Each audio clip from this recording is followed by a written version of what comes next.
Hi hello friends, welcome to A time cinema wife of Anirvesh movie review. ఈ వీడియోని ఒక like చేసి కొత్త వచ్చిన వాళ్ళైతే మన ఛానల్ని సబ్స్క్రైబ్ చేసుకోండి ఫ్రెండ్స్. మూవీ రన్ టైం వచ్చేసి 1 hour 37 minutes ఉంది.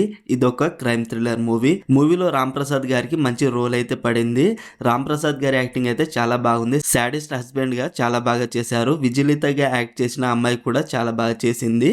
మూవీలో బ్యాక్గ్రౌండ్ మ్యూజిక్ బాగుంది అండ్ సినిమాటోగ్రఫీ గుడ్. మూవీలో లిమిటెడ్ క్యారెక్టర్సే ఉంటాయి. పోలీసుల దగ్గర అనిర్వేష్ ఒక స్టోరీని నరేట్ చేస్తాడు అండ్ విజిలిత ఇంకో స్టోరీని, పూర్తి ఆపోజిట్ స్టోరీని చెప్తుంది. ఇంకో స్టోరీని రాబర్ట్ ఇంకోలా నరేట్ చేస్తాడు. ఇలా ఒక్కొక్కరు ఒక్కొక్క స్టోరీని చెప్తారు. ఇందులో అసలు ఏది నిజమైన స్టోరీ అని మనకు అనిపిస్తూ ఉంటుంది. స్క్రీన్ ప్లే అనేది బాగుంది మూవీలో అండ్ క్యారెక్టర్స్ ని కూడా బాగా రాసుకున్నారు. రైటింగ్ బాగుంది. ప్రీ క్లైమాక్స్ లో ఆ ట్విస్ట్ అయితే బాగుంది. ఈ మూవీకి ప్లస్ పాయింట్ వచ్చేసి రన్ టైం అని చెప్పాలి. ఎందుకంటే అనవసరమైన రన్ టైం అయితే పెంచలేదు, లాగ్ అయితే అనిపించలేదు నాకు. డైరెక్ట్ మెయిన్ స్టోరీనే స్టార్ట్ చేశారు. మూవీలో ఒక సాంగ్ ఉంటుంది, అది పర్వాలేదు. బేసిక్ స్టోరీ లైన్ ఏంటంటే అనిర్వేష్ పోలీస్ దగ్గరికి వెళ్లి తన భార్య తనను చంపడానికి ప్రయత్నిస్తుందని పోలీసుల దగ్గరికి వెళ్తాడు. అసలు ఎందుకు అనిర్వేష్ ని చంపాలని అనుకుంటుంది, అసలు నిజం ఏంటిది అనేది basic story line. Movie starting okay, తర్వాత బాగుంది. ఇంటర్వెల్ గుడ్, ప్రీ క్లైమాక్స్ బాగుంది, క్లైమాక్స్ ఓకే అనిపించింది. ఈ మూవీ 18+ వాళ్లకు మాత్రమే, ఎందుకంటే romance and exposing kiss scenes ఇలా ఉంటాయి కాబట్టి ఫ్యామిలీతో అయితే